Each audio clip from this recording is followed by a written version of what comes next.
Good morning, friends and enemies. If you have a first-round rookie pick in your upcoming rookie draft, or multiple of them, this video is for y'all because we're going to go through 6 players I'd give up a first-round rookie pick for right now. Trade it away for the player, all right? Get some security. This hat, secure. Didn't think I'd have it on again until next winter, but lo and behold, 28 degrees this morning in New York City, all right? We are fresh, we are ripe, we are ready to rip. If you have a bunch of third-round rookie picks or second-round rookie picks, we've also made this video already for them, which we will link in the show notes. And I'm ready to jump right in. We're going to start off with the actual prices of first-round rookie picks right now. If we go over to Keep Trade Cut, you will see an early first-round pick is the 29th ranked overall player.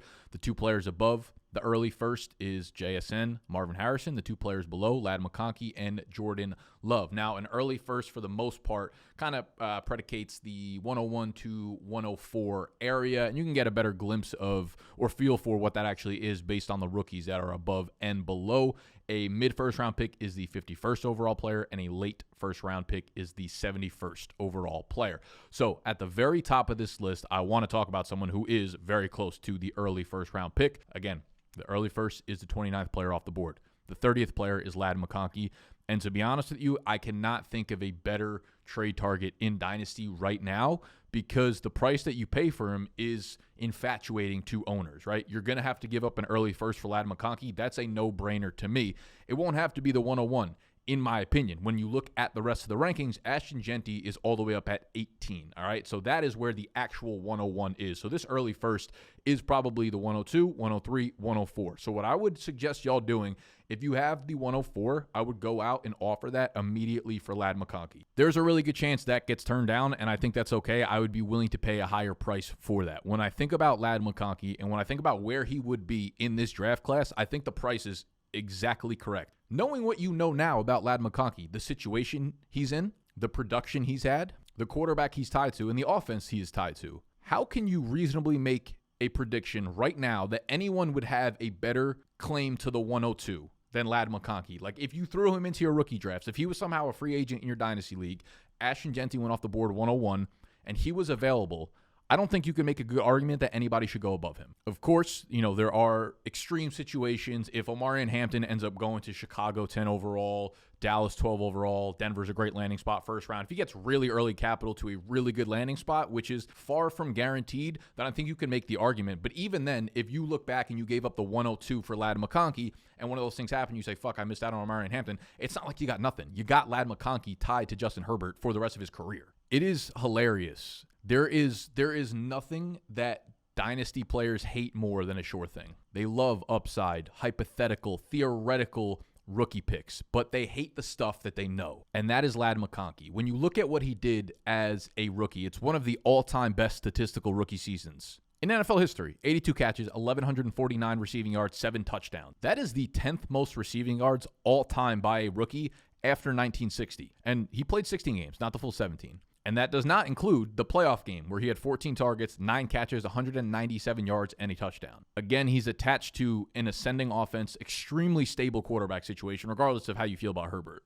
And when you take a deeper look at like what he actually did last year, every efficiency metric is insane. Yards per outrun, number 7 in the entire NFL. Formation adjusted yards per outrun, number 6. Yards per target, number 8. Yards per team pass attempt, number 8. EPA overall, number 6. QB rating per target, number 8. Fantasy points per outrun, number 14. Fantasy points per target, 17. And then you look at the bottom here, and this is really like one of Ladd McConkey's claims to fame here is coming out of college, we knew he was a really good separator. We knew he was a great route runner, and he blew those expectations away as a rookie. Overall win rate versus man, number 7 in the NFL. Target rate versus man, number 6 in the NFL. Fantasy points per target versus man coverage, 4th in the NFL. That's per player profiler. Another source we can go to fantasy points, all right? They have their data suite, which does separation scores. His overall separation score on 441 routes. 10th in separation score among 110 qualified wide receivers. 6th in overall yards per route run. I mean, it's A.J. Brown, Nico Collins, George Kittle, Mike Evans, Justin Jefferson, Ladd McConkey, Brian Thomas Jr., Amon-Ra St. Brown, Drake London. Like, he is among elite territory here. Overall win rate, number 8 in the entire NFL. Slot win rate among 110 qualified wide receivers, number 1 in the NFL. For me, this just goes back to the fact that Dynasty players like to value hypothetical upside rather than what we know Ladd McConkey already is. 23 years old, the #1 target. He escaped free agency. They didn't bring in T. Higgins. They didn't bring in any like real target competition. I'm sure by the time that this video drops, they'll have signed like Stephon Diggs and Keenan Allen and another, upside player here. Because that's how Dynasty season works. But right now, Ladd McConkey's in line to go crazy next year, and obviously his value is only going to go up. So I would give up anything but the 101 right now. So I would go out there, 104, 103, offer it in every league. Moving to player number 2, another sophomore wide receiver here. We've got Rome Odunze of the Chicago Bears, the 48th ranked player per keep trade cut. And again, if you take a step back and look objectively, he is the wide receiver 1 in this current class, I think by a landslide. Outside of like us being guaranteed that Travis Hunter is going to play 90% of the snaps at wide receiver, Rome would be the wide receiver 1 in this class by a long shot. And what I love about Rome is you're basically paying the same price that you paid in rookie drafts for him last year. And of course that came because he didn't have a great rookie season, but right now he's going around the 105, 106, 107, which is where, for the most part, he went off in rookie drafts last year. His rookie season could not have gone worse than last year went. And kind of same thing with Caleb Williams. And when you look at the situation going into year 2, I mean, there is not a more obvious like breakout situation than the Chicago Bears. You got Caleb going into year 2. You have Keenan Allen, unlikely to re-sign in Chicago there. So a lot of targets are now out of Chicago. You have Ben Johnson coming over from Detroit and is now the head coach here. The offense gets a major upgrade there. They've also really hit their offensive line hard this offseason, right? Joe Tooney, Jonah Jackson, Drew Dahlman. The interior is going to be great. Caleb shouldn't have as much pressure. He should actually be able to let the ball rip, and that's where Rome Odunze, you give him time, you give him some time to develop into the route, he's going to have huge plays. And the reason I say that, he had the 11th most deep targets in the entire NFL last year, the 10th most red zone targets, and the 2nd most unrealized air yards, 917 unrealized air yards in the NFL. But his catchable target rate, 58.4%, 98th in the NFL. So when I look at Rome, I mean, I just want to attach myself to this offense that's, one, got more condensed, but will be a million times more efficient going into next year. He's got so much talent there. I think DJ Moore's a good bet as well to have a really good year. I mean, with Ben Johnson, getting these 2 receivers to work with is going to be fun to watch. I could see DJ Moore playing like an Amon-Ra St. Brown type of role, so that could be really high volume, but I could see Rome being, the deep threat guy. I could see Rome getting a ton of shots down the field and letting him win in contested catch situations. So Rome to me is an easy buy at his like 106, 107 price. If you can give up the same price that you paid for him last year, and now he's got the new offense. And honestly, I think you can make a lot of the same arguments with MHA. He's a very easy buy right now, but he's not necessarily on this list based on the fact that he's going about 20 spots higher than Rome. So switching positions here a little bit, I've got 2 quarterbacks that I am easily departing with a late first for. Because when I think about Superflex leagues, you have your QB1 and might be elite, might not be elite, might be like the quarterback 9 or 11 or 12 or whatever. But when I think about having 2 starting quarterbacks, really what I want are like 2 top 15, 2 top 16, 17 quarterbacks in my starting lineup. I don't need the first guy to be elite. I definitely don't need the second guy to be elite. I just need that guy to be relatively stable. So the 2 guys on this list are Tua and Dak Prescott. And I honestly felt like they were relatively good buys last offseason. Obviously, their seasons did not go how we wanted to, mainly because of injuries. But they're kind of just going down in price and feel like they're good buys. Right now, Tua is the 85th ranked player. And again, a late first is the 71st ranked player. So you are talking about, probably the 110 at the earliest, 111, 112. I highly, highly doubt you're going to be able to get a starting quarterback for an early second rounder, but that's about the price. Dak Prescott's a little higher up on the rankings. He is 66th, so a late first, again, is 71st. So you're still talking about in that same range. Obviously, Tua comes with a lot of risk when it comes to the concussions. Honestly, though, if he was going to prioritize his brain health, if he had any direction of quitting football at this point, like I kind of feel like we likely would have seen that. He's clearly not prioritizing his brain health over his football career. They are not going to force him to retire. That's, it's not even legal, I don't think. Miami's definitely not going to force him to retire. He got the extension last year. And I think objectively, I still really like the makeup of this offense. Tyreek, Jalen Waddle, Devon Achane, Jonnu Smith. They have the 13th overall pick, so I hope they get some O-line help for Tua. And that is the biggest problem on offense, is their offensive line right now.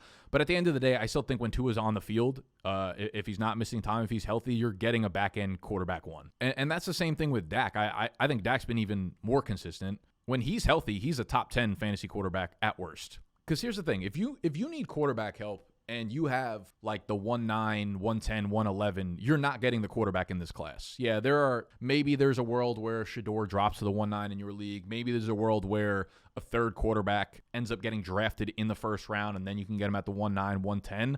But I would so much rather have Dak, even if you only think you're getting him for like another 3 to 4 years, which I think he's got another 5 good years in him. Obviously, again, disappointing season last year. Had the injury, expected to be ready to go by the start of next season. It's got CeeDee Lamb still. They have the 12th overall pick, so I would assume that goes to help on offense. Again, whether it's offensive line or even Genty there, or wide receiver help, Ted McMillan or Matthew Golden, whoever it ends up being. I think both of these quarterbacks get help in the draft to upgrade, and I think you're buying them at a value dip, an injury dip, and would easily depart a late first for either of them. Next player up, we're going to swing back over to the wide receiver position. That is Chris Olave, the New Orleans Saints wide receiver.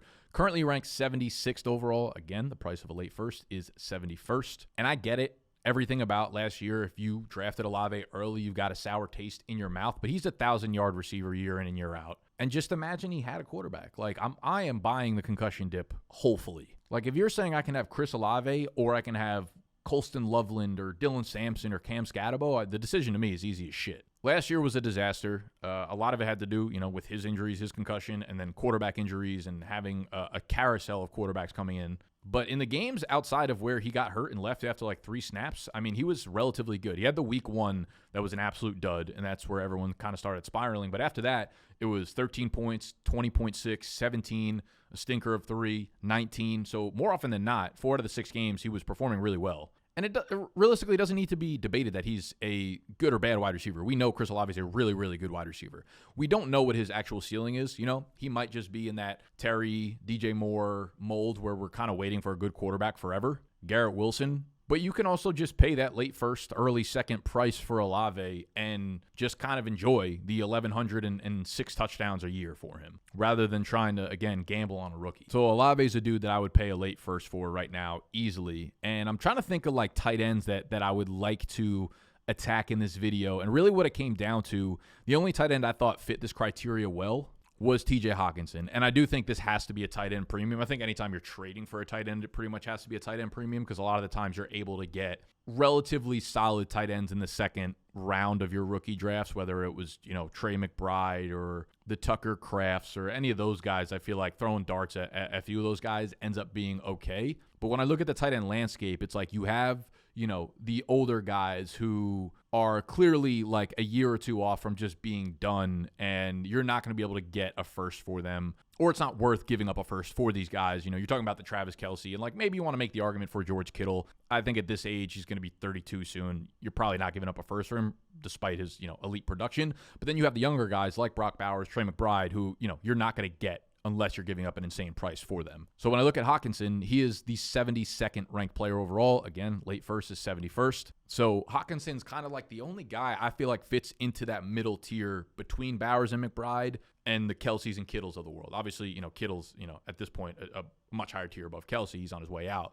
But you get the point. He's 27. The other guys are older. The other guys are younger. Now, he's yet to put together that full high upside ceiling. He had back-to-back 900-yard seasons after joining Minnesota, obviously tore his ACL, so a down year last year. But now he'll be 2 years removed from the ACL, and obviously we like guys who are 2 years removed rather than the year coming off of it. You love being attached to this offense. You got KLC, you got Jefferson, you got Addison, leaves the field wide open. They invested heavily into the offensive line, which is just always a good thing, kind of raises the ceiling of the offense. Plus, it probably means that a guy like Hawkinson would have to block less because they have a good offensive line. Obviously, the biggest question mark here is quarterback. Do they believe in J.J. McCarthy? Can J.J. McCarthy perform like Sam Darnold did? Is J.J. McCarthy fully healthy? Obviously, there's been a lot of conflicting reports. It's like, what do we want to do with Darnold? Do we want to try to bring him back? Aaron Rodgers has been linked to Minnesota. Is that a lack of faith in McCarthy? Probably not. It's more so, I would say, just like insurance to make sure that McCarthy is fully healthy by the start of the season, which could be a little bit concerning given that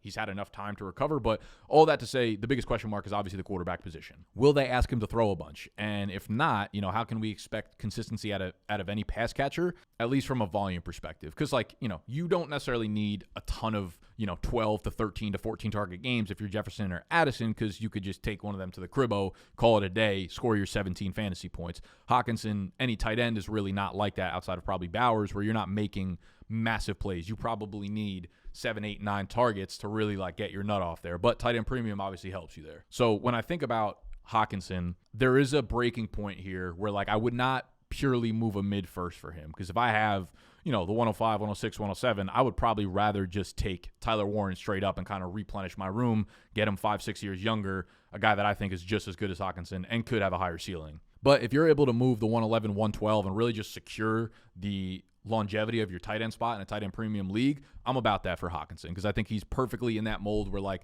people are a little bit bored of him because he hasn't had the upside games or the upside years of Kittle or Kelsey, and you have Bowers and McBride who are a lot younger and kind of like breaking out all over the place. So people are, you know, generally just bored of Hockenson. So again, I think to get some of these deals done, keep trade cut's not a perfect science by any means. I don't think this means you can go out and pay this price for everybody, but these are guys where like if they're around this price, you're paying like the actual trade price on keep trade cut, and then maybe you have to add in some secondary piece like a low end wide receiver 3, like maybe the 103 and like Wan'Dale Robinson for Ladd McConkey gets that done, the 103 and the 212 or the 303 or something like that. That is the sentiment here. These are guys that I'm willing to pay this price for, and then a little bit of sprinkle on top there. All right, so those are players I would get rid of a first-round pick for right this instance if you could pull those trades off for, if you're wide receiver needy, if you're quarterback needy, if you want to just get a little bit more security, if you've got a lot of picks and you're trying to rebuild your team here, it's never a bad idea to just bet on a short thing, all right? So again, if you have a bunch of second-round or third-round rookie picks as well,